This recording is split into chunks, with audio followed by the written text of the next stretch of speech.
오늘 제가 여러분에게 전해드릴 말씀의 제목은 사무엘상 16장 1절에서 4절 말씀으로서 주님을 따르는 믿음의 길이라고 하는 이런 제목을 가지고 여러분과 함께 말씀을 좀 나누도록 하겠습니다.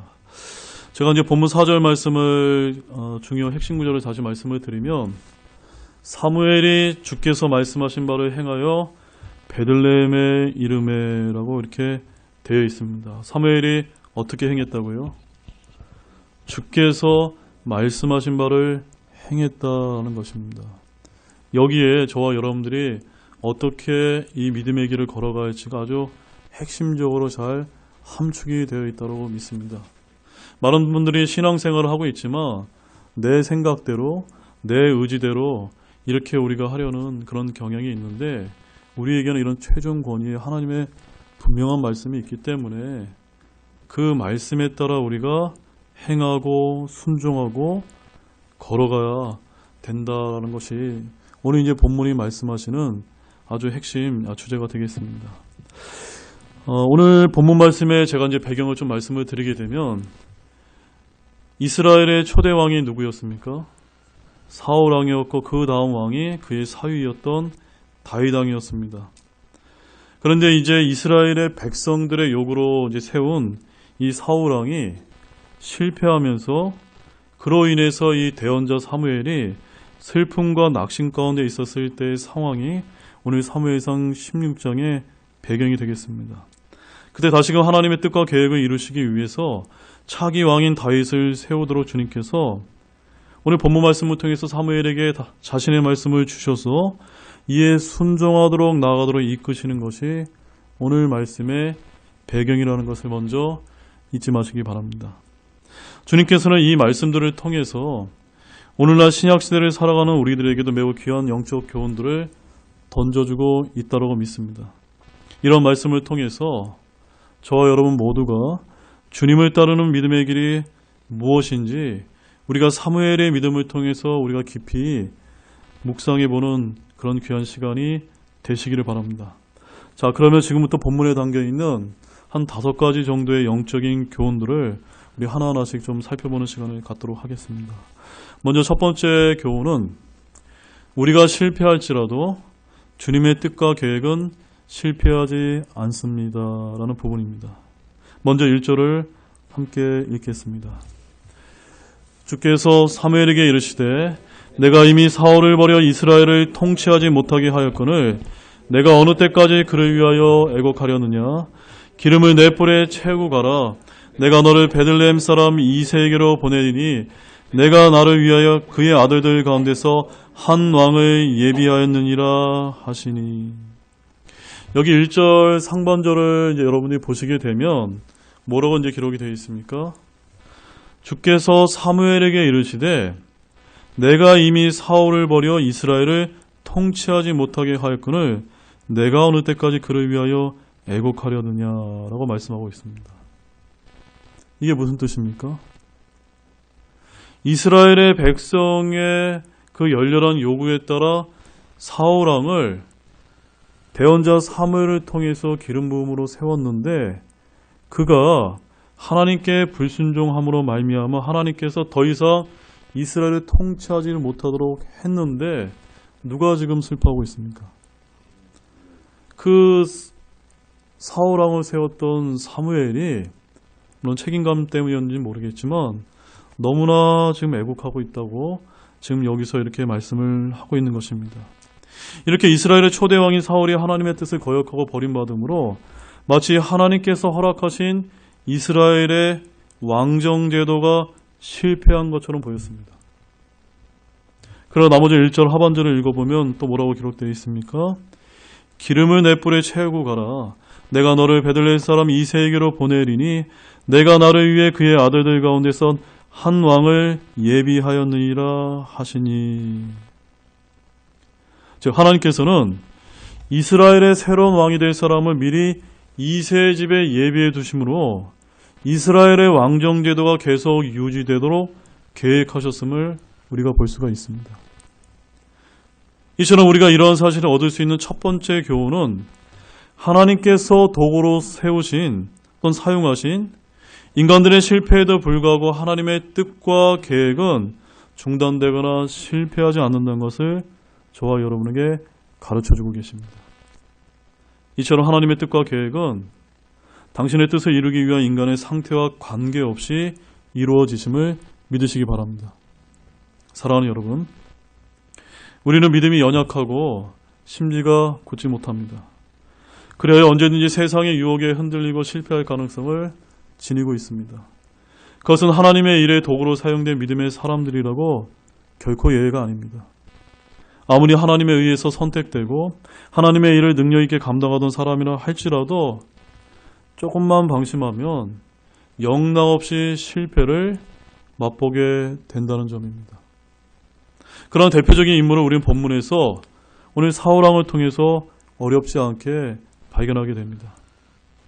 또한 사사기 6장 1절에서 8장 35절까지의 말씀을 보게 되면 그 유명한 기드온이라고 하는 그 사사가 나옵니다. 그는 불과 300명의 용사로 미디안을 무찌르고 이스라엘을 구원한 위대한 사사였지만 노년에 많은 처첩을 거느리고 또한 에봇을 만들어 그것을 음란히 섬김으로 스스로 올무에 빠지고 말았다라고 성경은 기록하고 있습니다. 이렇게 하나님의 영으로 충만했던 기드온조차도 하나님의 뜻을 온전히 이루지 못하고 말년에 실패했다고 말씀합니다. 또한 누가 있을까요? 어디 그뿐입니까?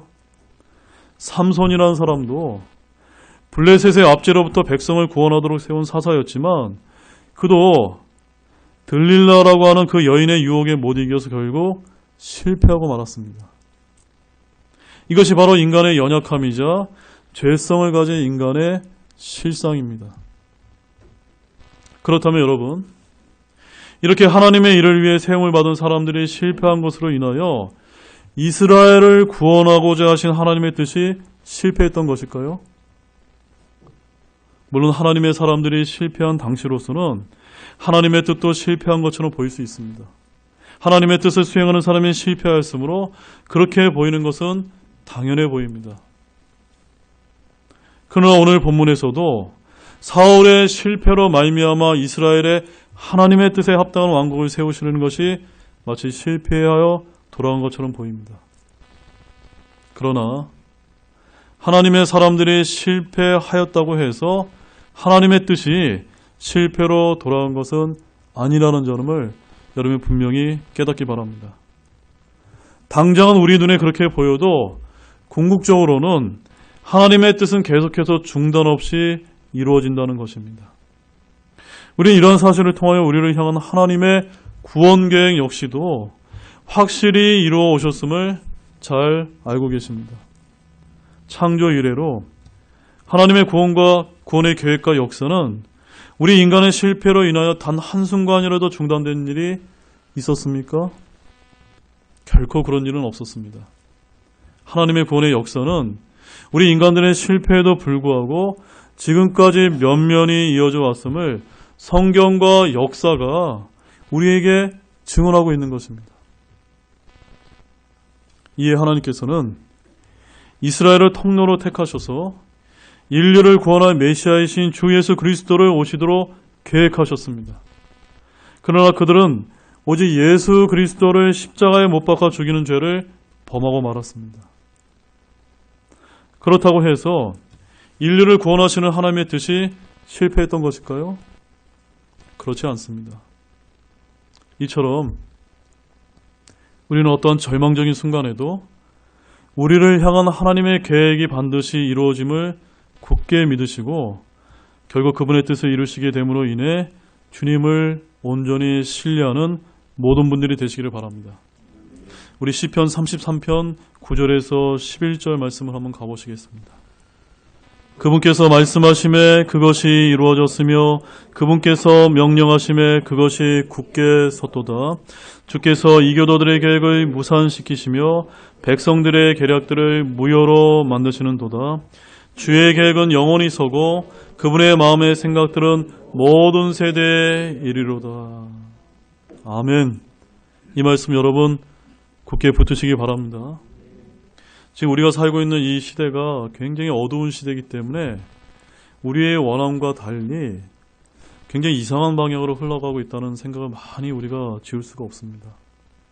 하나님의 말씀의 가치관이 무너지고 있고 하나님의 말씀의 법이 이 땅에 떨어지고 있습니다. 그럴 때 우리는 이제 위축이 될 수 있지만 중요한 사실 한 가지는 우리 주 예수 그리스도께서는 다시 오신다는 것입니다. 분명히 이 일과 계획을 위해서 이 모든 일이 주님의 섭리 가운데 중단 없이 이루어짐을 믿는 여러분들이 되시기를 바랍니다. 이 말씀처럼 주님께서 말씀하시면 그것은 모두 다 이루어짐을 굳게 믿으시기 바랍니다. 주님께서 세우신 계획은 영원히 서고 주님의 뜻은 모든 세대에 이르게 될 줄로 믿으시는 모든 분들이 되시길 바랍니다. 그리고 이제 두 번째 교훈은 우리가 사람이 아닌 주님께 소망을 두고 살아야 합니다라는 부분을 좀 보겠습니다. 다시 오늘 보면 1절 말씀을 우리 사무엘상 15장 35절과 연결해서 우리가 보게 되면 우리 사무엘이 사울로 인해 너무나 크게 슬퍼하였음을 우리가 볼 수가 있습니다. 우리 사무엘상 15장 35절 말씀 같이 보겠습니다. 사무엘이 자기가 죽는 날까지 사울을 보려고 다시는 가지 아니하였으나 그럼에도 불구하고 사울을 위하여 애곡하였더라. 주께서는 자신이 사울을 이스라엘을 다스릴 왕으로 삼으신 것으로 인해 슬퍼하셨더라. 여러분, 사무엘이 어떤 사람입니까? 정말 하나님이 사랑하시는 그런 대언자가 아닙니까? 하나님이 사람이 아닙니까? 근데 이 사무엘이 그런다 할지라도 얼마나 우리 인간이 연약한 사람인지를 잘 보여주는 것 같습니다. 그러나 하나님의 위대한 사람이라면 하나님께서 이제 이스라엘 왕으로 인정하지 않는다면 사무엘 역시 어때야 됐습니까? 그 역시도 결코 슬퍼할 일이 없어야만 했습니다. 그러나 이 사무엘은 역시 우리 연약한 인간이기 때문에 그 자신의 손으로 세운 사울을 향해서 너무나 애곡하고 있다고 그렇게 기록하고 있다는 점입니다. 이는 사무엘이 그만큼 사울의 큰 기대와 소망을 가지고 있음을 반증해 줍니다. 사무엘에게 있어 사울은 자기가 처음으로 두 번째, 세 번째, 네 번째 왕이 아니고요. 그 전까지 왕이 없다가 이스라엘 백성의 여러와 같은 성화에 의해서 하나님께서 사무엘을 통해서 기름을 부어 왕으로 세운 사람이었습니다. 그로 인해 이스라엘의 왕정이 시작된 것입니다. 그러니 사울에 대한 사무엘의 기대와 소망이 컸을까요? 작았을까요? 당연히 굉장히 컸을 것입니다. 때문에 사무엘은 사울이 실패하고 하나님께 버림받게 되었을 때 그 역시도 그만큼 실망과 슬픔이 너무나 컸다는 것을 우리가 알 수가 있습니다. 이러한 사실을 보여주듯이 우리가 얻을 수 있는 아주 중요한 두 번째 교훈은 사람이 사람에게 소망을 둘 때 실망은 필연적이라는 것입니다. 한번 따라해 보시겠습니까? 사람이 사람에게 소망을 둘 때 실망은 필연적입니다. 우리는 사람에게 소망을 품었다가 실망하는 사람들을 너무나 많이 보게 됩니다. 어떤 사람들은 자식에게 소망을 두고 자식에게 모든 정성을 기울여 키웠건만 후에는 그 자식에게 외면당하여 실망하는 경우를 보게 됩니다. 또 믿었던 친구에게도 실망하는 경우가 있습니다. 또한 신앙생활을 우리가 오래 하다 보면은 함께했던 지체와 믿었던 인도자로부터 실망하게 될 수 있음을 우리 주변에서 심상치 않게 발견하게 됩니다. 우리 시편 146편 5절 말씀을 한번 가보시겠습니다. 야곱의 하나님을 자기의 도움으로 삼으며 주 자기 하나님께 소망을 두는 자는 행복하도다. 이처럼 사람은 대개 우리 눈에 보이는 사람에게 소망을 두는 경향이 있습니다. 이것이 연약한 인간의 한계일지 모릅니다. 그러나 우리가 사람에게 소망을 두게 되면 실망하게 되는 것은 불가피합니다. 그렇다면 여러분, 우리가 실망하지 않기 위해서 무엇에 소망을 둬야 할까요? 네, 하나님의 말씀은 오직 저와 여러분이 하나님을 자기의 도움으로 삼으면서 하나님께 소망을 둬야 된다고 말하고 계시고, 그렇게 하나님께 소망을 두는 자가 어떤 자라고 말씀합니까? 행복한 자다라고 말씀하고 있습니다. 여러분, 진정한 행복을 원하십니까? 하나님께 소망을 두십시오.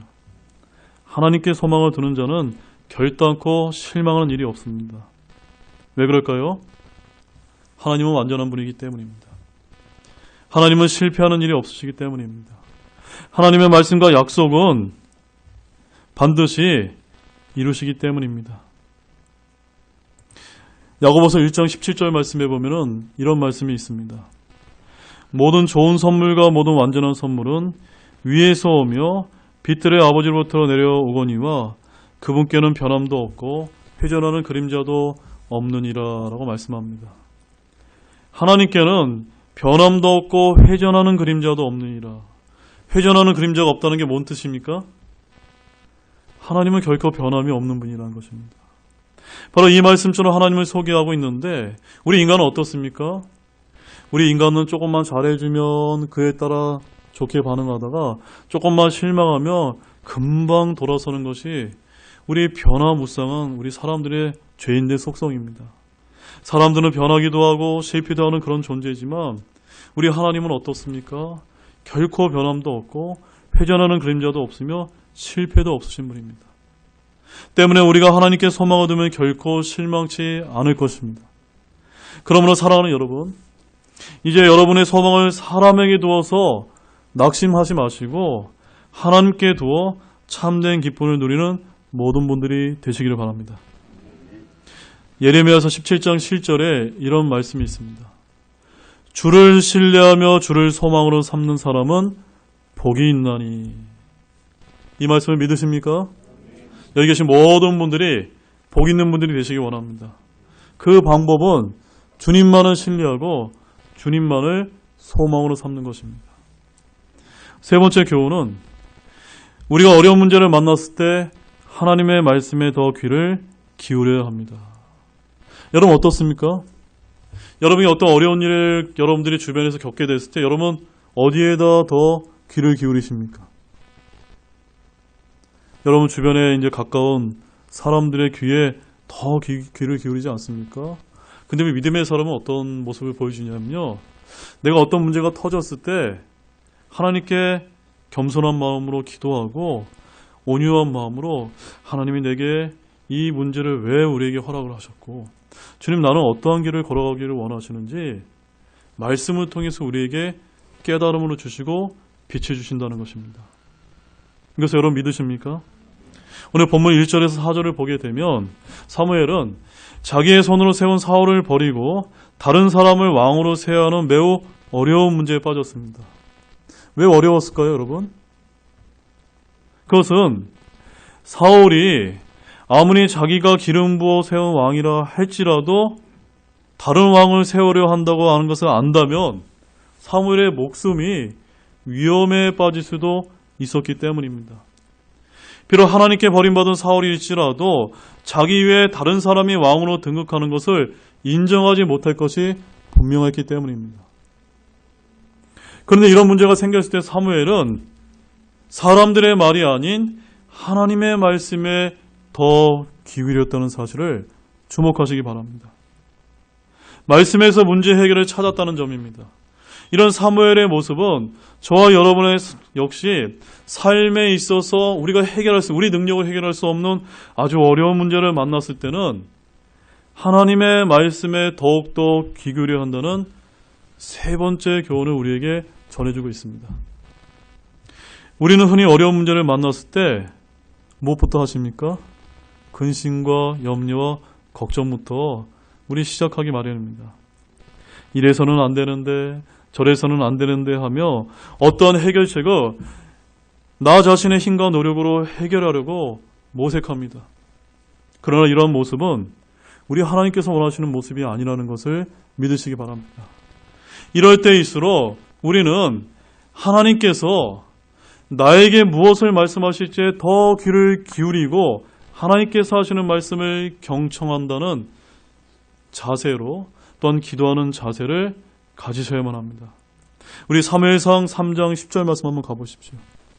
거기 가보시게 되면 우리 사무엘이 우리 어렸을 때부터 어떤 성품의 사람이었는지, 어떤 하나님의 사람의 자세를 가졌는지를 아주 잘 이제 보여주고 있습니다. 같이 한번 읽겠습니다. 주께서 오셔서 서시고 다른 때와 같이 사무엘아 사무엘아 하고 부르시니 그때 사무엘이 응답하되 말씀하옵소서 주의 종이 듣나이다 하더라. 바로 저와 여러분이 이와 같이 고백할 수 있어야만 합니다. 말씀하옵소서 주의 종이 듣나이다 라고 말합니다. 왜냐하면 우리가 기도로 간구하고 겸손한 자세로 경청하게 될 때 하나님께서는 저와 여러분의 발의 등불이 되어시며 내 길의 빛이 되어시는 소망의 말씀을 들려주시기 때문입니다. 우리 시편 119편 105절 말씀을 가보겠습니다. 주의 말씀은 내 발의 등불이요 내 길의 빛이니이다. 여러분 이 말씀 믿으십니까? 굳게 붙드시기 바랍니다. 내 발의 등불이요. 여러분 한번 상상해 보십시오. 내 발에만 이렇게 등불을 비치는 겁니다. 왜 그렇죠 여러분? 내 발이 어디 안전하지 않은 곳을 디디지는 않는지 하나님께서 말씀의 빛으로 우리를 비춰주신다는 것입니다. 그런데 이 빛은요 아주 환하게 멀리까지 이렇게 비춰주는 것이 아니라 어디만 비춰줍니까? 우리가 볼 수 있는 그 앞만 비춰주는 것입니다. 그래서 뚜벅뚜벅뚜벅 조심스럽게 걸어가도록 하나님께서 말씀의 빛을 우리에게 비춰주는 것입니다. 그래서 우리가 하나님의 전체적인 우리가 경륜은 잘 모른다 할지라도 순간순간 겸손하는 마음으로 우리가 하나님의 말씀을 대하게 될 때 그분께서 우리에게 말씀해 주시고 우리는 그 말씀에 따라 그저 순종해서 나아가기만 하면 되는 것입니다. 이런 하나님의 말씀을 우리가 귀 기울여 들을 때 우리는 어떠한 곤란함 속에서도 위로와 힘을 얻을 수 있습니다. 즉 주님의 말씀이 고난 중에 내게 위로가 될 뿐만이 아니라 그분의 은혜의 말씀이 나의 어려운 문제 속에서 나를 든든히 지켜주는 지지대가 되는 것이기 때문입니다. 우리 시편 119편 49절로 50절 말씀도 이어서 보십시오. 주의 종에게 하신 말씀을 기억하소서. 주께서 나로 하여금 그 위에 소망을 두게 하셨나이다. 나의 고난 중에 이것이 내 위로가 되었사오니 주의 말씀이 나를 살리셨나이다. 여러분 이런 경험이 있으십니까? 저는 솔직히 이런 경험이 있습니다. 너무나 그 어둠의 그런 고통 가운데 제가 빠지게 되었을 때 사람의 위로는 정말 내게 위로를 주지 못한다는 것을 제가 너무나 절실하게 깨달았던 적이 있습니다. 그때 제가 이 하나님의 말씀에 시편에 있는 말씀을 제가 읽으면서 하염없이 제가 눈물을 흘린 적이 있습니다. 왜냐하면 하나님의 말씀만이 내게 진정한 위로를 주시기 때문입니다.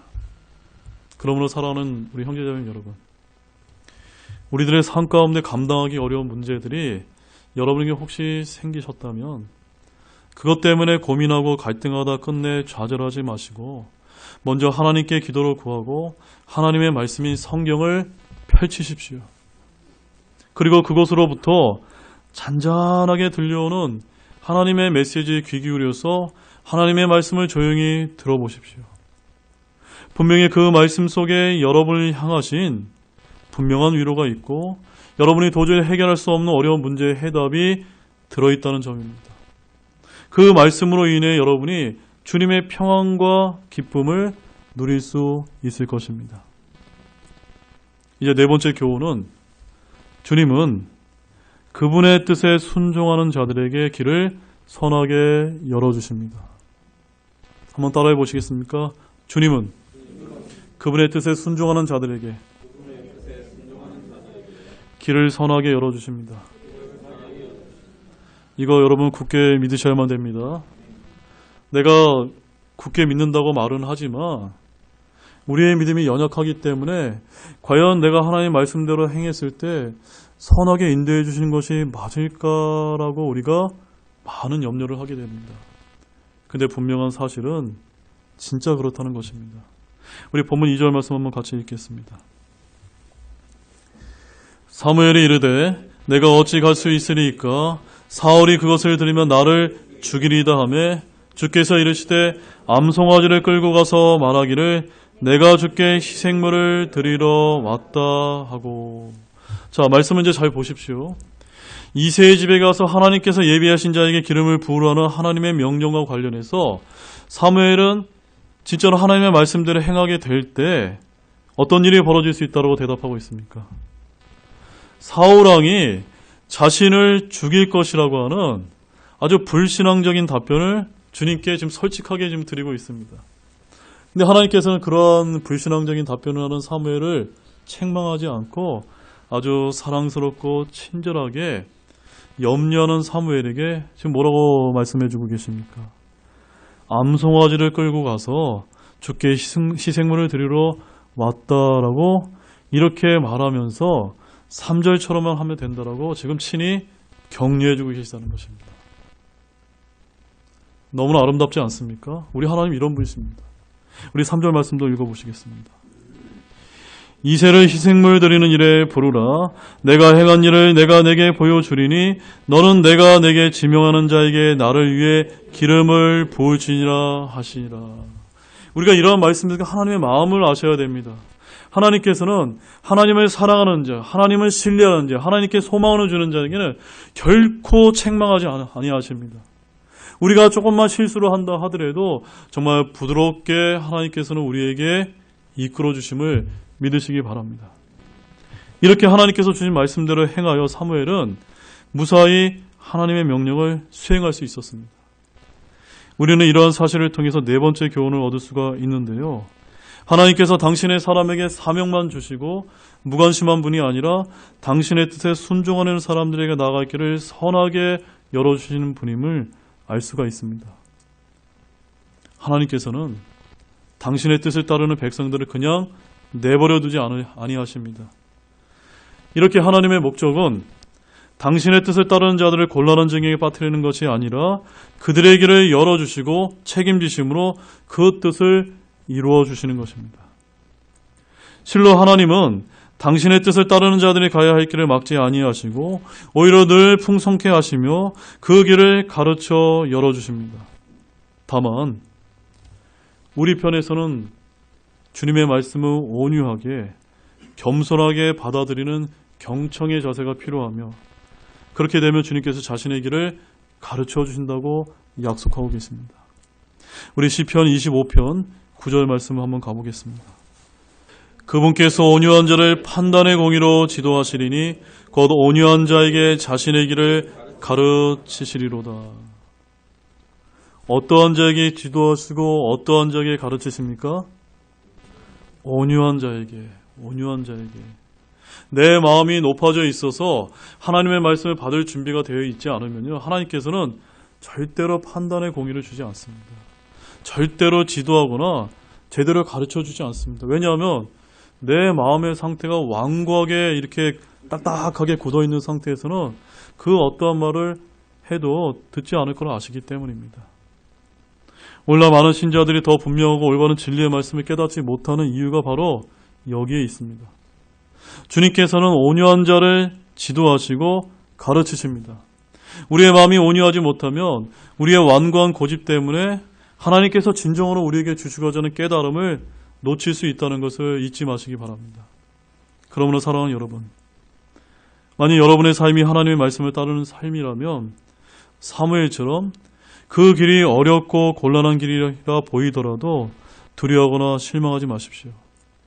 사무엘에게 그 길을 열어주신 그 변함없으신 하나님께서는 오늘도 여러분의 앞길을 선하게 열어주실 것입니다. 물론 그 길 가운데는 우리 눈앞에 보이는 어려움과 난관이 기다리고 있을지 모릅니다. 경제적인 어려움과 환경적인 어려움 때문에 주저앉지 마시고 주님의 뜻에 순종하여 주님께서 열어주시는 의의 행로들을 인도하시는 그 길을 바라보시기 바랍니다. 여러분 자신의 지혜와 명철을 의지하지 마시고 그분을 인정하십시오.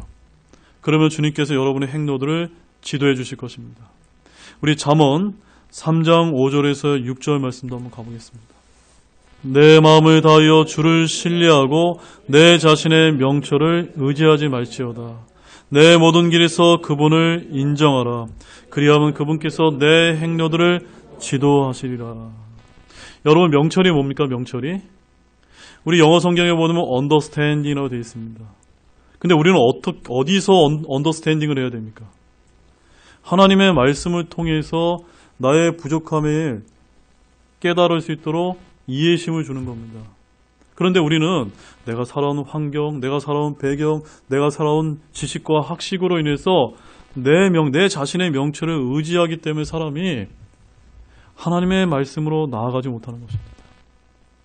마지막 5번째 교훈은 믿음의 본질은 지금은 잘 알지 못하지만 그것이 하나님의 말씀에게 순종하여 나아가는 것이라는 그런 부분을 좀 보겠습니다. 우리 본문 4절을 보게 되면 우리가 귀담아 듣지 않으면 안 되는 매우 귀중한 교훈을 전해주고 있습니다. 우리 본문 4절을 같이 읽겠습니다. 사무엘이 주께서 말씀하신 바를 행하여 베들레헴의 이름에 그 고을의 장로들이 그가 오는 것을 보고 떨며 이르되 당신이 평화롭게 오시나이까 하니. 우리 이 배경을 한번 잘 생각해 보십시오. 자신이 세운 왕이 실패했습니다. 너무나 슬펐습니다. 잘 되기를 바랬는데 그 일이 잘 이루어지지 않았습니다. 더군다나 하나님께서는 지금 다윗을 왕으로 세우도록 기름 부으실 것을 좀 원하고 계십니다. 그런데 이 당시까지만 해도 지금 다윗을 세워야 되는지 누구를 세워야 되는지 전혀 그런 사무엘은 지금 아는 바가 없이 그저 하나님의 말씀만 믿고 가야 되는데 그렇게 하기만 하면은 어쩌면 자신이 사울왕에 의해서 죽임당할지도 모른다는 점입니다.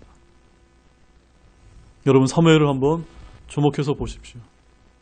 그는 하나님의 명령대로 앞으로 나아가는데 모든 것을 다 알았습니까? 몰랐습니까?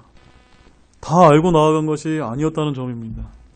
그는 사울왕으로부터 안전할 것이라는 보장도 받지 못했습니다. 또 이새의 아들 가운데서 누구를 왕으로 지명하셨는지 구체적인 지시도 전혀 받지 못했습니다. 다만 사무엘이 한 것은요, 4절 말씀처럼 주께서 말씀하신 바를 행하여 베들레헴의 이름에라는 말씀처럼 그저 주님의 말씀에 따라 행하여 나아갔다는 점입니다. 즉 하나님께서는 이 모든 것을 이루실 줄로 믿고 말씀에 의지해서 나아간 것입니다. 그렇기 때문에 사무엘은 하나님께서 이새의 아들들 가운데 누구를 새로운 왕으로 선택했는지 알지 못했기 때문에 이새의 장자인 엘리압을 보고 심지어 착각하기까지도 했습니다. 그는 이새의 7 아들들을 다 보고 나서야 이제 마지막으로 다윗을 보았을 때야 비로소 하나님의 지시를 듣고 그가 하나님께서 지명하신 자임을 깨달을 수가 있었습니다. 요한복음 20장 29절 말씀에 이런 말씀이 있습니다. 예수님께서 그에게 이르시되 도마야 너는 나를 보았으므로 믿었으나 보지 않고도 믿은 자들이 복이 있도다 하시니라. 어떠한 자들이 복이 있다고요? 보지 않고 믿은 자들이 복이 있다는 것입니다. 우리가 다 아는 것이 아닙니다. 우리 고린도후서 5장 7절 말씀을 마지막으로 우리 보겠습니다. 우리는 믿음으로 걷고 보는 것으로 걷지 아니하노라. 믿음으로 걸으시고 보는 것으로 걷지 않는 여러분들이 되시기를 바랍니다. 우리는 다 아는 것이 아닙니다. 다 몰라도 하나님이 하나하나 말씀해 주신 것을 믿음으로 걷는 자들이 되어야 됩니다. 바로 이것이 사무엘이 오늘 본문 말씀을 통해서 보여준 믿음의 삶이었음을 잘 보시기 바랍니다. 이제 결론의 말씀을 드리겠습니다.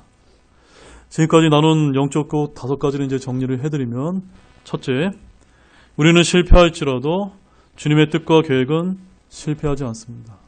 둘째, 우리는 사람이 아닌 주님께 소망을 두고 살아야 합니다. 셋째, 우리는 어려운 문제를 만났을 때 하나님의 말씀에 더 귀를 기울여야 합니다. 넷째, 주님은 그분의 뜻에 순종하는 자들의 길을 선하게 열어주십니다.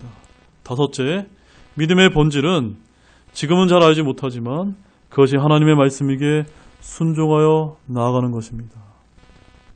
여러분, 이렇게 분명한 하나님의 말씀이 있지만 우리의 믿음이 약하여 넘어지고 실패할 때가 많을 줄 압니다. 또한 두려운 일이 발생하면 절망하기 쉽습니다.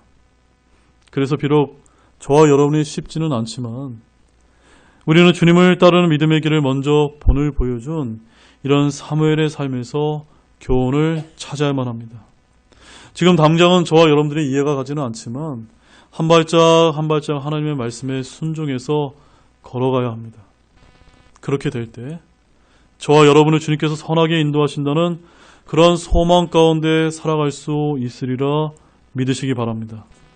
여기 계신 모든 분들이 그런 축복된, 행복한, 복된 삶을 살게 되는 모든 분들이 되시기를 우리 주 예수 그리스도의 이름으로 축원드립니다.